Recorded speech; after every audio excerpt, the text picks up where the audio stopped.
Rightio, it's Lisa here again, guys, and it's day 3.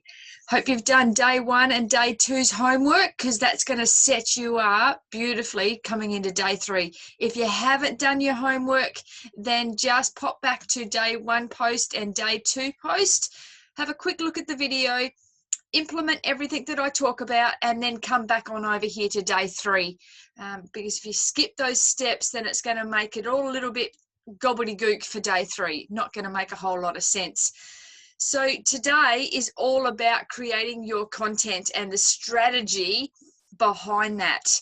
We've already talked about how important it is that you've got your page looking really professional, and that you're starting to be more specific and more targeted towards your ideal client and your target audience. So this is the next step. This is now creating the content to make you look really, really slick and really professional, and start to attract the right people over to your page, and to ultimately becoming a raving fan. That's what we want, and that's what this is all about. So what I'm going to talk to you today is about how do we go about that. And like I've said already in day 1 and day 2, it is about getting our page to look like we're actually a business, that we don't have the silly cat pictures on our profile page anymore, that we're looking really good, and we know who we're serving, what their problem is, and what our solution is to their problem. Now it's time to put all of that into one nice little bundle and create some fantastic content. The plan that I use is very, very simple, and it's the 80-20 rule. Now, if you guys have been around in this online space for a while, you would have heard that term quite loosely. Many people have a different take on it. I have 2 takes on the 80-20 rule, and I'm going to share those with you today. Bear in mind too, guys, if you stick around to the end of this video, I've got another little bonus tacked on the end for you with some extra value that you can take away and add and implement to your business as well. So stick around to the end. I promise to keep this as short and sweet as I can. However, I do want to be thorough and make sure that you guys understand what this little rule is all about, the 80-20. So the 80-20 rule, and this is the strategy behind it.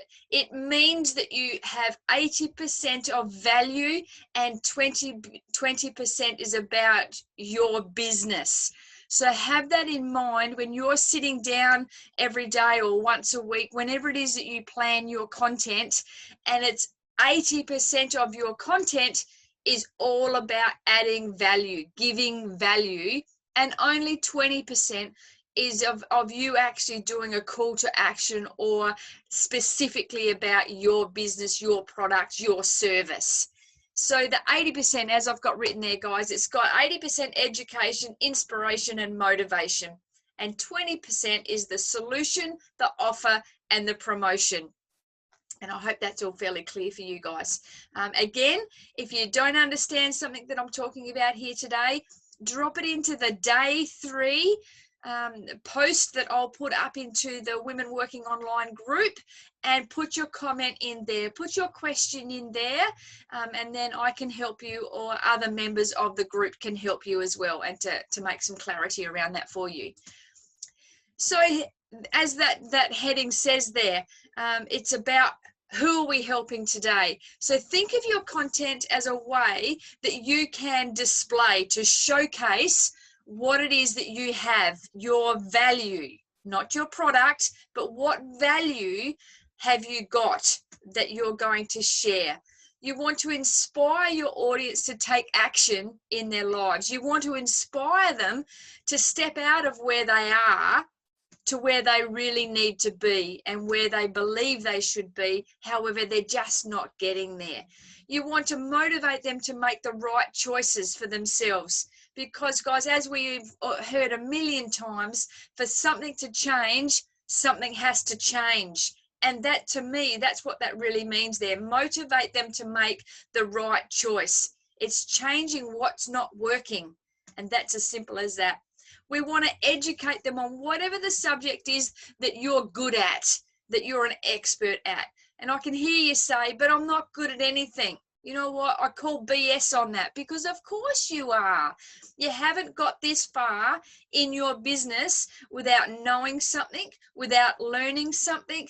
So of course you can share that. You don't have to have a degree or a university certificate to say that you're a bachelor of something. That's not how this works. Your value is what's deep within you. It's what you're good at, and you can share that. So the last bit that I've got there is you want to help your audience accomplish small wins through your advice. And all that is, guys, is that you're just casting that fishing line out there with a little bit of bait on it, with a little bit of information on it that people grab hold of, that they take a little nibble at, and then they take that little bit of bait and they run away with it, and they're able to then find results with that information that you've just given them. And that's what it's all about. It's not about you. It truly isn't. Get this out of the way over here. So the 80-20% rule, like I said to you, I've got 2 of those. So keep in mind when you are with this rule that when you're talking 80% is about that inspiration and that motivation and that education, always remember that you're never quite sure who's sitting on the fence behind you just lurking. They've been watching you for a very long time and they just haven't committed to you yet. So what happens is that people sit back and they watch until they feel comfortable with you, until they get to know you, they know, like, and trust you. And most times, and it's quite loose average, but most people will need to have 7 points of contact with you before they actually go, oh, I might try what she's doing, or what she has, or what is she up to. So don't be expecting that the first time you have a relationship, a connection, a conversation with somebody, that they're going to jump straight over and be a raving fan. You have to work hard at that, and you need to nurture these people. So bear that in mind. So get out there and show them what you have. Show them why they're worth the time, worth you, and give them value.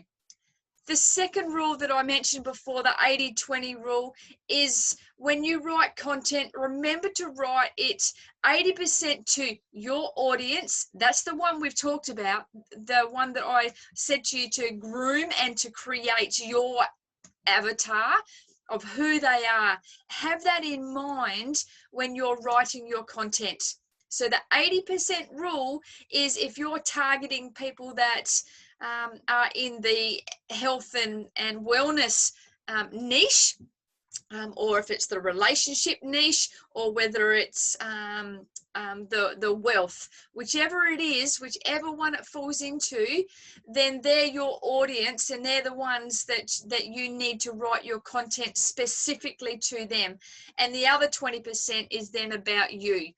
And that part about you is really important as well. This is a chance, this is an opportunity for you to be really true to you, true to your audience, and be authentic. Be you, share your life, share the process, share your journey. It's all very important. And do that 20% of the time. So it's as simple as that. If you're posting 5 times a week, then 1 day a week, that's when you're going to be talking about your journey, where you've come from. Perhaps that you're having a difficult week, so you talk about the struggle, that the struggle's real, so you talk about that. But the rest of the time, it's specifically to write content about what it is, the problem you're solving, and the solution that you have. And it's as simple as that. Remember, it's not about you. It's not about you at all. It's about your client and your customer, your prospect. And that's what I've got there in that heading there, guys. It's all about them. Although we want to get to know you and connect with you, they really just want to talk about themselves and their issues, their goals, their struggles, and their interests. So when you write content, use words like you instead of I did this, or we did this, or our product does, or my product does, or my service does, or if you get the gist, guys. We don't use those I, we, our, my. They're just 4 words that we don't use. I know that's the way we speak, but when we're writing content, replace those words with you. It's just a much more powerful and more empowering word to use. The work that you did yesterday to get clear on the problems you solve and the solution that correlates leads to today. And that's what it's all about. So use the word you, and you'll be on a winner there. Having trouble with where my camera is there today, guys. So we talked about on day 1 about, or sorry, it might have been yesterday, day 2, about your list. I said to you to go off and write a list that of all the things, the problems that you can solve, and the all those points that I said to you to write down and get the list, because you can then use that list to go away and create content, and that's your inspiration. Every single problem and solution that you've brainstormed can be used for a post, whether that's a live or whether that's a written or whether that's a video, whatever it is. Take those little snippets away and create some posts. And of course, because of that list, this will be quite specific. It'll be unique, and you'll be within your 80-20 guideline that I talked about a second ago, because you'll be able to pluck something, then write about it. So start creating content with your potential clients, and be more emotionally connected that way. So when people see your post that you've used those target words, people will be able to go, oh yeah, that's me, or oh yeah, I need some of that, or oh, I wonder whether that product would work for me. And so you draw on that emotional connection, that all of a sudden you're on the same page, that you're not stabbing in the dark, just trying to get posts to land and for people to come over to you and want what you have. You're using their words now. You're actually tapping in to their pain points, and that's what this is all about. So when we try and do some inspirations and motivationals, we also then up our game a little bit, and we throw in what we call a block post. They're the ones that have essentially got a colored background and words in the post. We call it sometimes a viral post or a block post. Other people call it ladder posts. Call it what you will. It's a very simple, very plain post of just like I said, a pretty background of bold colors and really clear block letters in it. And it's a call to action. It's a CTA, or it's a question, or it's a convo starter. It could also be a controversial. Put something out there that's going to get people talking, and oh, I don't agree with that, or it should be this way. That's what you want. You want people to be curious, to want to buy into that conversation, because it's not about you. It's not about the product or the service that you have. It's completely random. It's simply a question, and that's it's a really good one to get engagement. And what this does, you get people then that are coming over to your post and they're buying into what you're talking about. But it's really, really good for the Facebook algorithm, because the algorithm will then keep ranking your post up because people are commenting.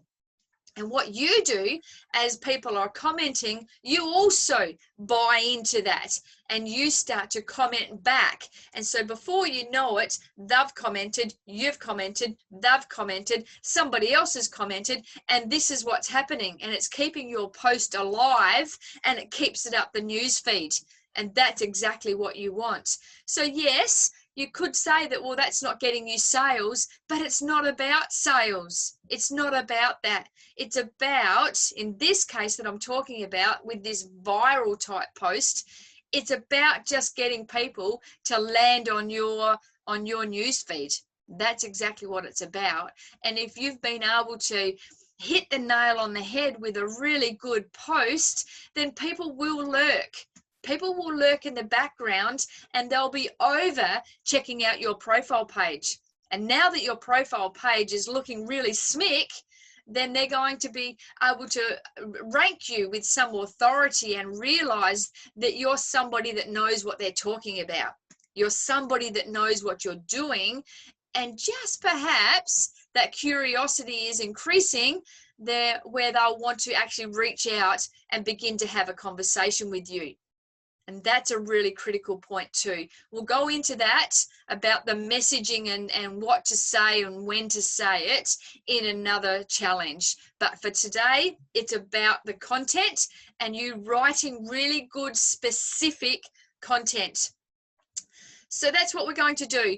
Now, I've just put in the little bottom line there. I've put a little hack in there, a little bit about the algorithm as well.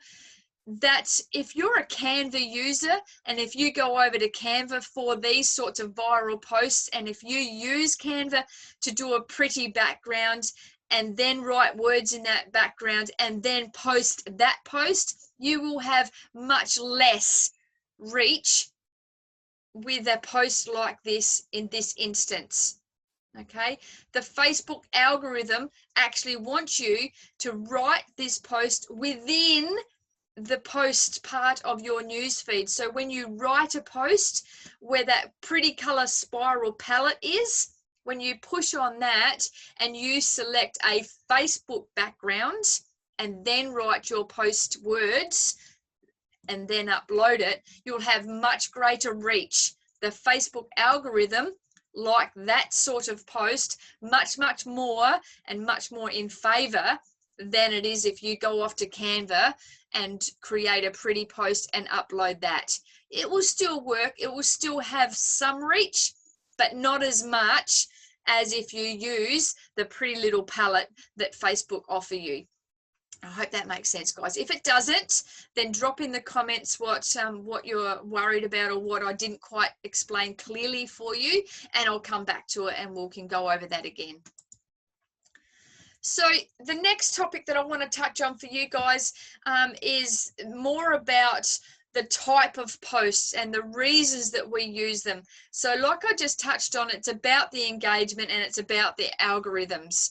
But it's also about testing your market and the market research. It's really important that sometimes we just throw a post up intentionally, but just to see what your market, how they react.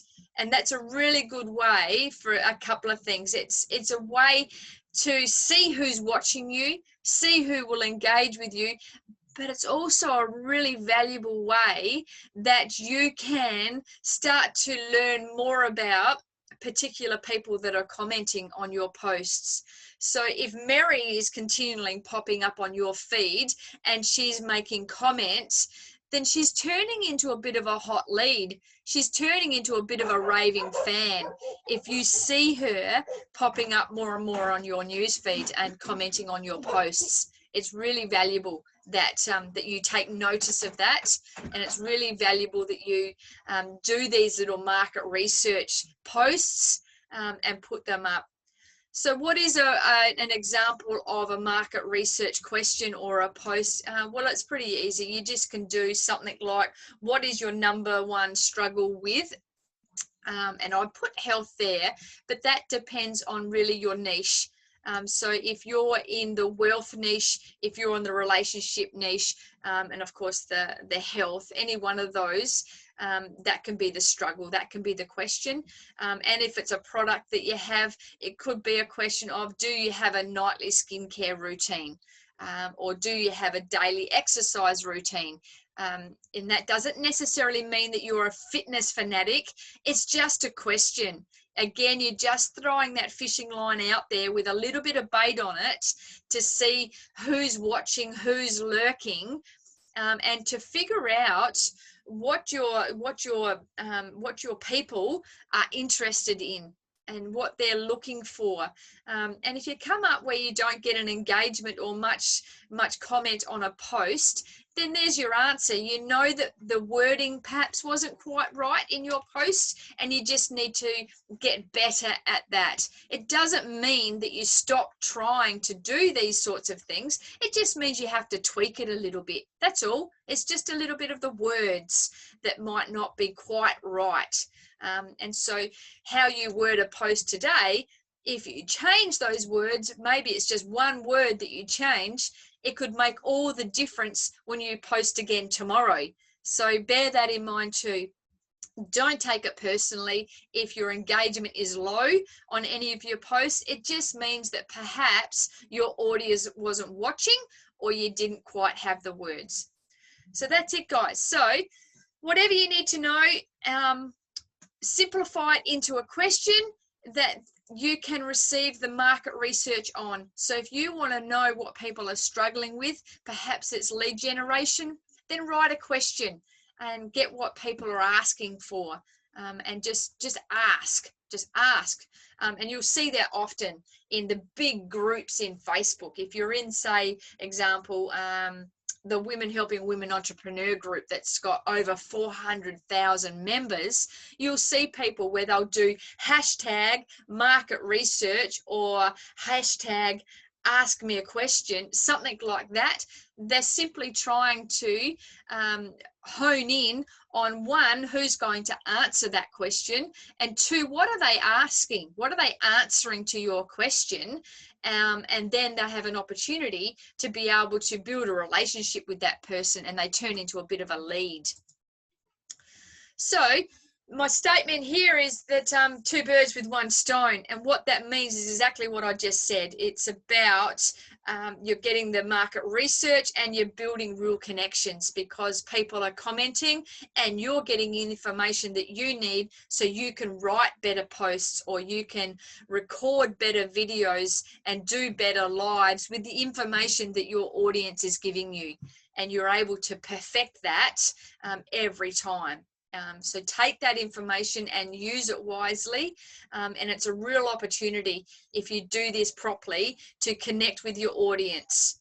And we'll go over that again in a video or in a challenge to come, is about those connections and those relationships, and how to script or to chat sequence and friend farming, all those fancy things. We'll do that in another challenge down the track. So that's about it for today, guys. We're coming to an end. Your homework for today is go and create yourself your very own viral post. Plan on doing these, I would say, at least once a week. Certainly no more than that, or even once a fortnight might be enough. Just gauge it, see how it goes for you. Do a post that your ideal client will be able to relate to. So go back to that list that we talked about. Pick some headings out of there that you like, and just come up with some really good posts. Ensure that it's not something that's out of reach for your audience. Make it something that they can comment on and that they can buy into the conversation. You don't want it to be something that's confronting or too personal. People won't open up to you in a news thread comment on a post. They're not going to do that. So make a comment, a post that is not a hard one. It's not tricky. It's quite an easy one to buy into. And that's it. You're going to get some market research out of that. You're going to get some audience. You're going to start to build a bit of a following. And then from there, you'll begin to nurture these people, and they'll become raving fans. They will become new friends. And in time, you may just have exactly what they want. They may have a problem, and you just may have that solution for them. However, we need to be patient in the process, that it won't happen overnight. We need to nurture our friends in Facebook, because we never know when they're going to go from somebody lurking on the fence to a friend to a raving fan. So here's some examples, guys, I've just thrown together for you. that may give you some inspiration and get a bit of an idea for something for yourself. So in no particular order, I just did a screenshot and put those up for you here. So the first post on the left there was just a live that I did. And as you can see, there was a few emojis that were there. There was a few comments, but it's the views, guys, that I take away and that are really important, because like I just said, you just don't know who's lurking. And so if I didn't see that there was 162 views, I would have thought, oh, okay, only 18 people maybe saw me do my live. And you could easily get discouraged by that. However, take it away that, wow, 162 people watched my live, whether that was live or as a replay. It doesn't matter what they did or when they saw it. Your message was received, and that's ultimately what it's about. What I could have done different in that post is in the heading, I could have put some emojis in, stop waiting for the perfect time. I could have, had those little blasts of color there, and that perhaps would have helped. Perhaps my background could have been better. All of those things, it's testing the market, and it's doing it better tomorrow than what you did today. The next one is just a statement to get people thinking. It's one of those combo starters that I mentioned just before. It's about just putting a question up. It's with no intention of getting people to buy from me or to come to me. It's just to get people to talk. And as you'll see there, I had quite a good engagement. The next one, again, is another live that I did on the left-hand side there. So again, the lives, the views are quite constant for me. It's a fairly consistent hit that there's around 200 people that, excuse me, that regularly catch a live that I do. And over time, those numbers will increase. Then over here, that's another one of those posts of getting people to engage. Agree or disagree. If you are not willing to invest in it, you don't want it enough. And that gets people thinking and talking.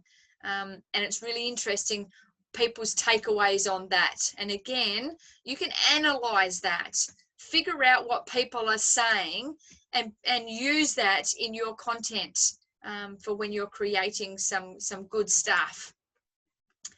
Another one there, tell me what your business is in 5 words or less. This one I did a little bit different. I put a feeling, an emotion up there, and sometimes that works favorably as well. Again, it's just testing. This one here, as you can see, there are ridiculously high comments. This actually I put into a group. So this wasn't into my own page or onto my own newsfeed. This was into a public group, and that was really, really, really massively high engagement and enormous amount of reach that I had with that. Lots of new friends and lots of conversations come from a post like that. That was quite huge. Another one here. Again, this is just again, it's a bit of a call to action hidden. That this is what I do when I need motivation, when I feel like quitting, to get people to realize that, one, I'm human, that I feel like quitting every now and then, and two, how did I overcome it? So that's a post like that you guys can use as well. Then I've got over here a testimony. Now, often testimonials don't rank particularly well with comments and emojis and people buying into it. They tend not to do that. For some reason, people just look at a testimonial and just skim past. However, it's those that don't comment and those that don't put an emoji are the ones that we care about. They're the ones lurking. They've read that post, and that's all that matters. It's ranking you, and it's building your authority, and people are beginning to see that you've got some value and that you're honest and reputable, that you have a testimonial from somebody, and that's worth a lot. Don't underestimate that.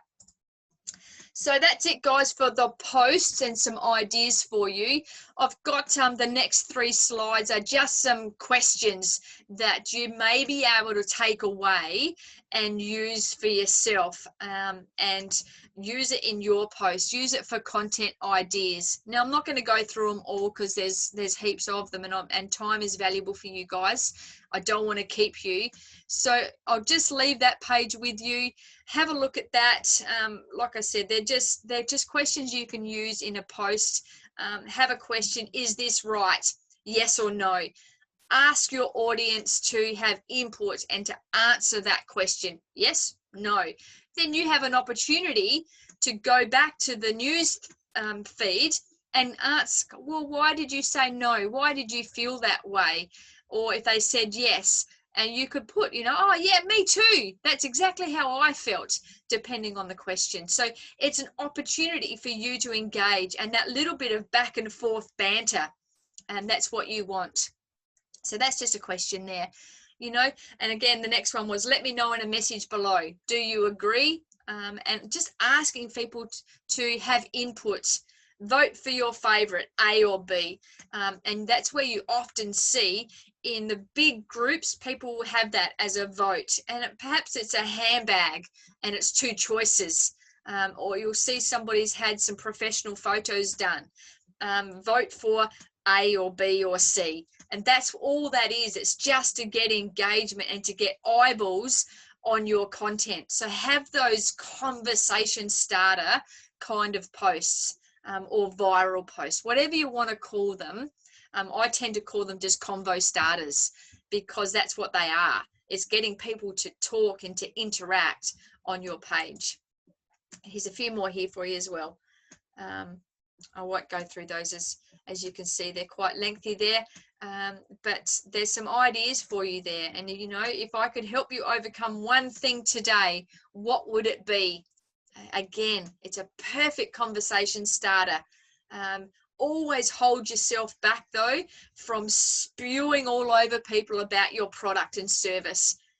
This is not the time to do that. And on your personal profile page, it's not the time or the place to do that. We do all of our selling over in our group.